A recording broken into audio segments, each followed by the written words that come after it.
What do you call an alligator wearing a vest? An investigator.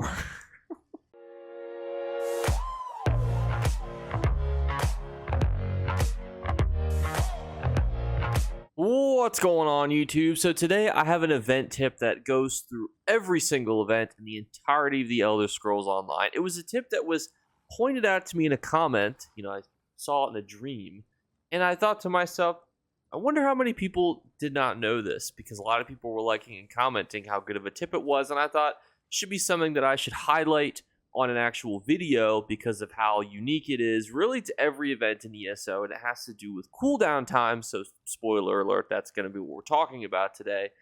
So let's jump into it. So for example, right now we have the Secrets of the Telvanni event, and that has 4 days left on it, and the final day that it's going to be leaving us, basically in the early morning hours. However, that does not line up with the daily quest reset time. It's, I believe, an 8-hour gap, sometimes 9 hours, depending, I think, on if your area has daylight savings times or not.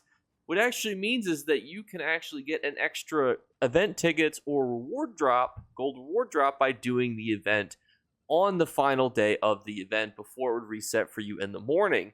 And a lot of people don't know this. I myself actually didn't even think of it because of how early in the morning it usually resets for people, but it does not line up with those daily quest reset times. For example, for me, I believe my quests currently with daylight savings times and everything else already accounted for, all of them reset at 2 a.m. Eastern Standard Time, and then the event quests will leave us at 10 a.m. So you've got that 8-hour window. Then if you wanted to, you could get 2 extra event tickets, get yourself an extra gold drop, and then you could go either save those event tickets for the next event. You could then use those gold, you get your extra juiced up gold reward box, get yourself a better item from it, hopefully. I thought, man, that's just a really good tip. Now, this is one of those events where gold reward boxes, I would say, aren't as lucrative as some of the other ones. Like, for example, I think during the Undaunted Celebration event, there's a little bit more lucrativeness in the actual reward boxes and the actual, ability to get good rewards from them. Here, I would say it's pretty decent. I mean, the motifs and the furnishing pages are still selling like crazy. And this is kind of a shout out if you guys have been picking those up, that please don't assume that they're worthless. Every time somebody says, oh, I just bind them all to my sticker book, I go, at least see if they're worth anything. There are still some good structures that are selling for hundreds of thousands of gold. If you find yourself getting doors, walls, gates, things like that, structural items, those usually sell, I think, the best from the motif side for the furnishing plans. And then obviously if you're getting motif pages, style pages, just go ahead and check to see, especially those dream ones. Make sure you're price checking those, because I have been listing up and they've been selling out within a few hours, which is generally a good sign too that the economy is going to be strong for them even after the event, because that's effective of today. And we're already past the kind of halfway point in the event, which is generally a good litmus test to see, is this going to be something that's going to be continuing to sell in the future.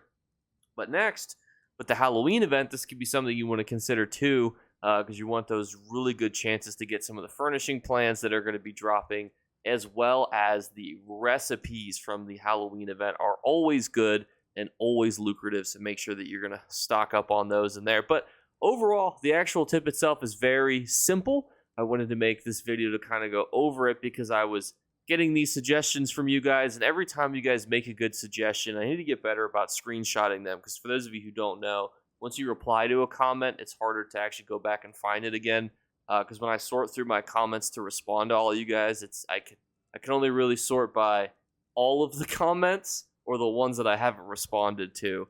So if you guys actually have good suggestions, I'm going to try to make sure I can screen capture them to actually highlight on videos, because you guys are always giving out A1 suggestions to the community. And that's why I'm like, let's dogpile on this bad boy and make it into a full-blown, a little bit of a short video, but let's talk a little bit long-winded about certain types of events, why you might want to do this on some, not others. Unfortunately, the event tickets and the vendor are really nothing to write home about, but some of the vendors are going to have things like grab bags from yesteryears, and I think that for the Halloween event, that's really good. For Mid-Year Mayhem, that's incredible. And there's some other events that we'll highlight as they come up that have really, really good grab bags that you're going to be able to get. A grab bag is basically if an event was done previously, you're going to be able to get the motives, so the rewards, the mementos, the emotes, whatever, from that year today for, a very minimal amount of event tickets, but it's random. So this will get you an extra chance to grab one of those grab bags. So I'll make sure to always highlight that now too when we're going to be talking about grab bags. But that's going to wrap up the video. I hope this video was helpful. We are still doing our 3 giveaway drawings. All you have to do to enter is stay subscribed. Actually, 40% of you guys are subscribed, so thank you guys. That's actually a really good ratio. Like all the videos, it helps out the algorithm, and I figured it was easier than having to write a comment on every video, so we changed it for a few months now. And then the third one, a random word be flashed upon the screen with an audio cue. Last month it was Worcestershire sauce. I don't know why I picked that. I just thought it would be funny to have people type Worcestershire sauce in the comments as fast as possible. And unfortunately, my cat was joining us there for a second, but decided to go back. Oh, she's coming back again. You're going to be able to just barely see her. So her and I are going to wish you goodbye. Happy Thursday, and we'll catch you in the next one. Bye, guys. Put a meow into the mic for him. No? That was worth a shot. You better remember to like and subscribe to Jake Clips. Or you should. I might have to pluck your eyes if you don't. Or, better yet, I'll skip rope with your entrails. Do it now. Subscribe. Ta-ta. Off with you. Look who decided to stay past the post outro. My cat decided to, instead of sleeping on the couch, to head on over. So thank you guys so much again for your tips.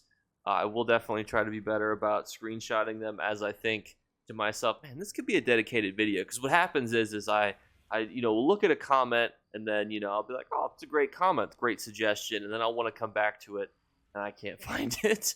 And I'm like, shit. So I need to get better about screenshotting comments that I think are good, and also probably cleaning out my iCloud. They're all getting emails now, like it's full, and I'm like, guys, come on. Can't we have a little bit more space here? I don't have to pay an extra. It goes from like 99 cents to $10 or something like that. And I'm like, whoa. Calm down there, iCloud. So that's where we're currently at with data storage. But thank you guys so much again for your tips, your tricks, and then just sticking around. So thank you. I'll see you later. Bye, guys.